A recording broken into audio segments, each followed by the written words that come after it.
Welcome to கதை வசனம் channel. இன்னைக்கு நம்ம 3 பாடி ப்ராப்ளம் வெப் சீரிஸோட எபிசோட் 4 தான் பார்க்க போறோம். கதைக்குள்ள போறதுக்கு முன்னாடி மறக்காம நம்ம சேனலுக்கு சப்ஸ்கிரைப் பண்ணிடுங்க.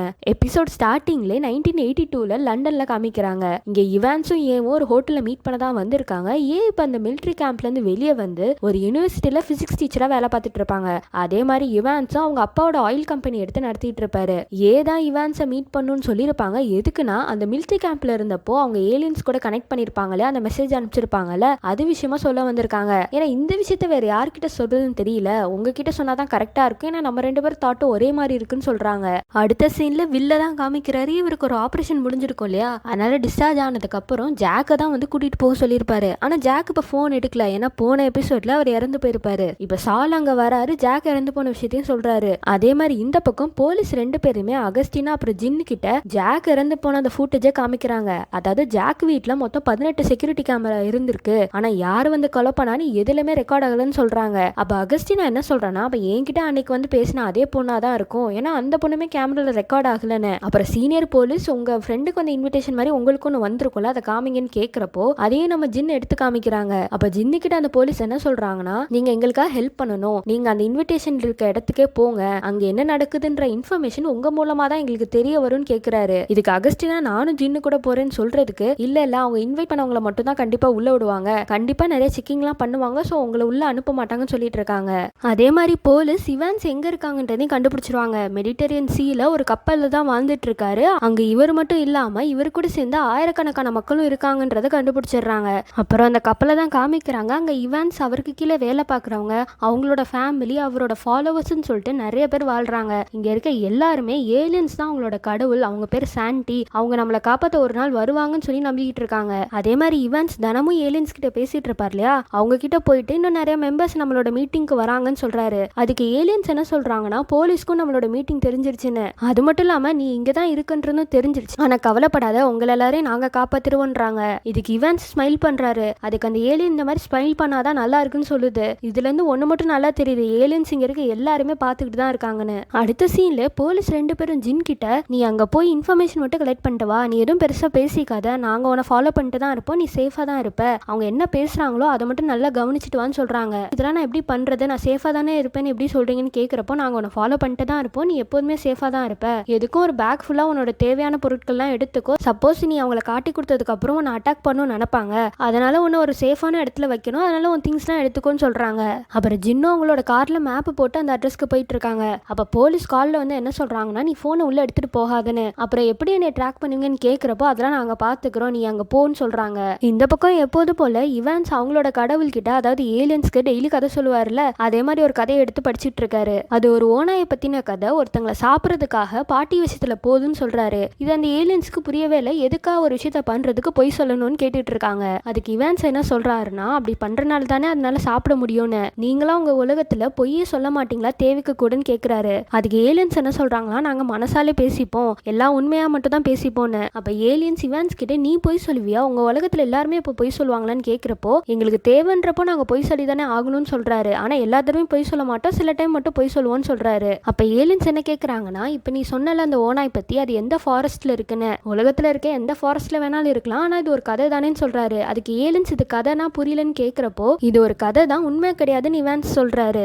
ஏலியன்ஸ்க்கு ஒரு பொய்யான விஷயத்த அவங்கள்ட்ட கதையா சொன்னதே பிடிக்கல. அப்ப இவ்வளவு நாள் எங்க கிட்ட ஒரு பொய்யை தான் சொல்லியிருக்கான்னு ஏலியன்ஸ் கேக்குதுங்க. அது மட்டும் இல்லாம உங்க உலகத்துல எல்லாருமே பொய் சொல்றீங்கன்னா, ஒரு பொய் சொல்றவங்களை நாங்க எப்படி நம்புறது, உங்களோட வார்த்தை எல்லாமே பொய்யா தானே இருக்கும், இப்படி பொய் பேசுறவங்களோட நாங்க எப்படி வாழ்றது, நாங்க அந்த உலகத்துக்கு வரதை பத்தி யோசிக்கிறோம்னு சொல்லிட்டு அப்படியே கனெக்ஷன் கட் ஆயிடுது. அப்புறம் இவான்ஸும் கடவுளும் தான் அவங்களை கூப்பிடுவாரு. கூப்பிட்டு பாக்குறப்போ, உங்க கூட வரதுக்கே எங்களுக்கு பயமா இருக்கு, உங்க உலகத்துல வாழ்றத நினைச்சாலே பயமா இருக்குன்னு சொல்லிட்டு கனெக்ஷன் கட் ஆயிடுது. இப்ப இவான்ஸ்க்கு கண்ணுல தண்ணியே வந்துருது, திரும்ப கூப்பிட்டாலும் எந்த ரிப்ளையுமே இல்ல.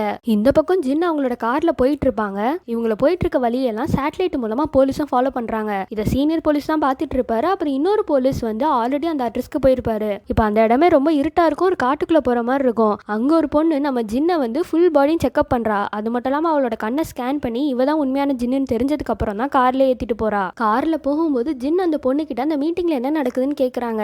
நீ எதுக்கும் கவலைப்படாத, கடவுள் நம்மளை பார்த்து பண்ண அந்த பொண்ணு சொல்றா. இதை கேட்டோன்னு ஜின்னுக்கே கொஞ்சம் ஆச்சரியமா தான் இருக்கு, என்னடா கடவுள்னு ஏலியன்ஸ் சொல்றாங்கன்னு. இப்ப அந்த காட்டுக்கு நடுவுல ஒரு வீடு மாதிரி இருக்கு, அதுக்குள்ள போறப்ப நிறைய மக்கள் அங்க இருக்காங்க. இந்த மீட்டிங்க்குன்னே நிறைய பேர் அங்க வந்திருக்காங்க. அந்த போட்ல வாழ்றவங்களும் சில பேர் வந்திருக்காங்க. இருக்காங்க. அங்க ஜின்னை பார்த்தோன்னே ஒரு பொண்ணு வந்து பேசுறா. இந்த பொண்ணு வேற யாரும் கிடையாது, ஜாக்கை கொலை பண்ணிருப்பாளையா அதே பொண்ணு தான். அது மட்டும் இல்லாம ஜாக்கை கொலை பண்ணிட்டு வந்து ஜின்னு கிட்ட உன் ஃப்ரெண்ட் இறந்ததுக்கு ரொம்ப வருத்தம்னு சொல்லிக்கிட்டு இருக்கா. நீ கண்டிப்பா இங்க வருவன்னு தெரியும், உன் மேல நம்பிக்கையும் இருந்துச்சு, இனிமே நம்மள கடவுள் பார்த்து பாருன்னு சொல்றா. இப்ப ஜின் பேசுறது எல்லாமே போலீஸ்க்கும் கேக்குது. போலீஸும் இந்த வாய்ஸ் எனக்கு நல்லாவே தெரியுது, ஒரு நாள் இவனை மீட் பண்ணி பேசிருக்கான்னு சொல்லிட்டு இருக்காரு. இப்ப அந்த மீட்டிங்ல ஒருத்தர் நம்மளோட ஃபவுண்டர் இங்க வராங்க, நம்ம எல்லாம் கூடியிருக்கிறதுக்கு காரணமே அவங்க தான் இந்த விஷயத்த ஆரம்பிச்சது, முதல்ல நம்ம கடவுள் கிட்ட பேசினது அவங்க தான் சொல்லிட்டு இருக்காங்க. நம்ம கூட இங்க இவான்ஸ் தான் வருவாங்கன்னு பார்த்தா அங்கதான் ட்விஸ்டே. இப்ப எல்லாரும் திரும்பி பாக்குறாங்க. ஜின்னுக்கு செம ஷாக் ஆயிடுது. ஏன்னா அங்க வரதே வெராவோட அம்மா, அதாவது ஏதான். அவங்க நேரா ஜின்னு கிட்ட வந்து நீ கண்டிப்பா வருவேன்னு தெரியும்னு சொல்லிட்டு போறாங்க. இப்ப போலீஸ்க்குலாம் என்ன டவுட் வருதுன்னா, அந்த ஏலியன்ஸ் எப்போதுமே நம்மள பாத்துக்கிட்டு தான் இருக்காங்க, ஆனா நாம இவங்களை ஃபாலோ பண்ணிட்டு இருக்கோம், அவங்க என்ன பேசுறாங்கன்னு கேட்டுட்டு இருக்கோம், ஆனா இதை மட்டும் இப்படி அலோ பண்றாங்கன்னு தோணுது. இப்ப அங்க என்ன சொல்றாங்கன்னா, நான் சின்ன வயசுல இருக்கும்போது நிறைய கஷ்டத்தை அனுபவிச்சிருக்கேன், என் அப்பா அம்மாவை கொன்னுட்டாங்க, எனக்கு நிறைய துன்பத்தை கொடுத்துருக்காங்க, அது மட்டும் இல்லாம வளர்ச்சின்ற பேர்ல ஒருத்தருக்கு ஒருத்தர் அடிச்சுக்கிட்டு தான் செத்தாங்க, நம்மள நாமளே பாத்துக்க முடியல,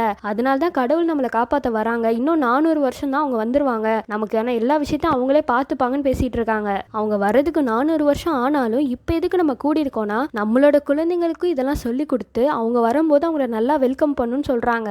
இப்ப ஜின்னு செம ஷாக்கா பார்த்துட்டு இருக்கா. ஏன்னா அந்த வீடியோ கேம் டிவைஸே இவங்க தான் கொடுத்துருக்காங்க. அப்ப பிளான் பண்ணி தான் இவளை மாட்டி விட்டுருக்காங்கன்னு நினைச்சிட்டு இருக்கா. ஆனா கொஞ்ச நேரத்துல உள்ள போலீஸோட ஆட்கள்லாம் கன்னோட வந்துடுறாங்க. ஆனா இதை பத்தி என்ன சொல்றாங்கன்னா, எல்லாரும் அமைதியா உட்காருங்க, இது இப்ப நடக்குதுன்னா நம்ம கடவுள் இதுதான் நடக்கணும்னு ஆல்ரெடி வச்சிருக்காரு, அதனால தான் நமக்கு இதெல்லாம் நடக்குது, அதனால எல்லாரும் அமைதியா உட்காருங்க, இது நடக்கட்டும்னு சொல்லி எல்லாருமே அமைதியா உட்காந்துடுறாங்க. அங்க இருக்க நிறைய பேருக்கு கையில விலங்க மாட்டுறாங்க. அப்புறம் ஜின்னுக்கும் விலங்க மாட்டிட்டு அவங்கள சேஃபா அங்க இருந்து கூட்டிட்டு போறாங்க. இதான் அந்த பொண்ணு பாத்துறா, அவளுக்கு கோவம் வந்துருது. அப்ப ஜின் இங்க மாட்டி விட்டுருக்கானு வேகமா அவளோட துப்பாக்கி எடுத்து அங்க இருக்க ஒரு போலீஸை சுட்டுறா. இதுல அங்க பெரிய கலவரமே ஆயிடுது. அந்த கூட்டத்துல நிறைய பேர்கிட்ட துப்பாக்கி இருந்திருக்கு. இப்ப போலீஸ்க்கும் அவங்களுக்கு செம்மையா ஃபைட் நடக்குது. இதுல அந்த பொண்ணு நம்ம ஜின்னை சுடுறதுக்காக வேகமா வரா. ஆனா அதுக்குள்ள போலீஸ் வந்து அந்த பொண்ணோட காலில் சுட்டுட்டு நம்ம ஜின்னை அங்க இருந்து காப்பாத்திட்டு போயிடுறாரு. இப்ப நிறைய பேர் அங்க இறந்து போயிருப்பாங்க, அடியும் பட்டிருக்கும். எல்லாருக்குமே ஆம்புலன்ஸ் வர வச்சு ட்ரீட்மெண்ட் கொடுத்துட்டு இருக்காங்க. என்னதான் போலீஸ் எல்லாருமே பிடிச்சாலும் அந்த காலில் அடிப்பட்ட பொண்ணு மட்டும் அங்க இருந்து தவழ்ந்து வந்து தப்பிச்சிடுறா. அடுத்த சைட்ல வில் ஜின்னுக்கு கால் பண்றாரு. நீ எங்க இருக்க, எப்படி இருக்குன்னு கேக்குறப்போ இங்கதான் ஜின்னு நிறைய விஷயத்த சொல்றாங்க.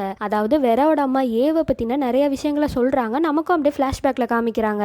ஏவும் இவான்ஸும் லண்டன்ல மீட் பண்ணிருப்பாங்க இல்லையா. இப்ப இவான்ஸ் அவரோட அப்பாவோட ஆயில் கம்பெனியை தானே நடத்திட்டு இருப்பாரு. அது கடலுக்கு நடுவில் இருக்க ஒரு கப்பல்ல தான் நடந்துட்டு இருக்கும். அங்க ஹெலிகாப்டர் மூலமா நம்ம ஏவையும் கூட்டிட்டு வராரு. அந்த கப்பல்ல ஒரு ரூமே ஒரு லேபா வச்சிருக்காரு, இந்த மாதிரி ஏலியன்ஸ் கூட பேசுறதுக்கு. ஏன்னா கப்பல்ல அதை நடத்தினாதானே யாருமே டிஸ்டர்ப் பண்ண மாட்டாங்க.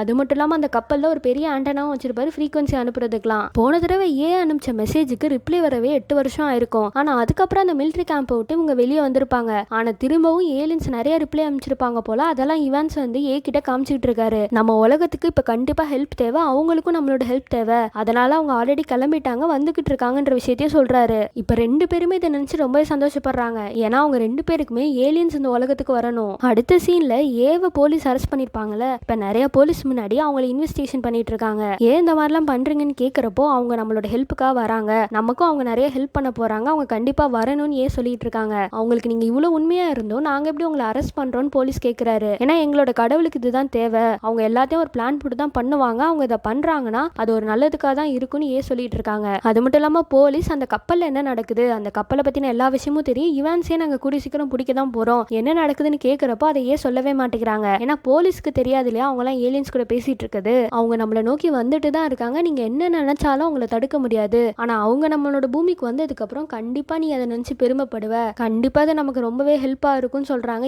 இதோட எபிசோட் 4 முடிக்கிறாங்க. அந்த கப்பல்ல என்ன நடக்குதுன்ற விஷயம், அப்புறம் இவான்ஸையும் போலீஸ் பிடிச்சிடுவாங்களா, இதெல்லாம் ஒரு பக்கம் நடந்தாலுமே அங்க இவான்ஸ் கூடயே அந்த கடவுள் அதாவது ஏலியன்ஸ் பேச மறுத்துட்டாங்க, அதெல்லாம் என்ன நடக்கும், திரும்ப ஏலியன்ஸ் பேசுவாங்களான்றதெல்லாம் நம்ம அடுத்தடுத்த எபிசோட்ஸ்ல பார்க்கலாம். அதுக்கு முன்னாடி நம்ம சேனலுக்கு மறக்காம சப்ஸ்கிரைப் பண்ணிடுங்க. நான் கதை சொல்ற விதம் உங்களுக்கு பிடிச்சிருந்துச்சுன்னா இந்த வீடியோக்கு லைக் பண்ணி கமெண்ட் பண்ணி ஷேர் பண்ணுங்க. டாடா.